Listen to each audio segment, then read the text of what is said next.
నాకు క్రియాటినిన్ స్థాయి 3.4 mg/dl మరియు ఈజీఎఫ్ఆర్ 30 ml మిన్ 1 చదరపు మీటరు ఉన్న కిడ్నీ సమస్య ఉంటుంది. డాక్టర్ హితేషి సిఫార్సులు చేశారు. ప్రోటీన్, సోడియం, పొటాషియం, ఫాస్ఫరస్ మోతాదులను పరిమితం చేయాలి. ద్రవాల మోతాదును నియంత్రించాలి.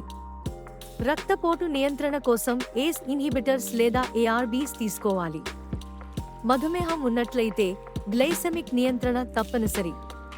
హైపర్ఫాస్ఫేటేమియా నిర్వహణ కోసం ఫాస్ఫేట్ బైండర్స్ ఉపయోగించాలి. రక్తహీనతను నివారించేందుకు ఈఎస్ఎస్ మరియు ఇనుము సప్లిమెంట్స్ తీసుకోవాలి. కిడ్నీకి హానికరమైన ఔషధాలను నివారించాలి. డాక్టర్ హితేషి సమయానుసారం మార్పులు చేయాలి. కాల్షియం మరియు విటమిన్ డి సరిపడా తీసుకోవాలి. స్వస్థమైన జీవనం కోసం కిడ్నీ స్వాస్థ్యాన్ని పరిపాలించండి. ధన్యవాదాలు.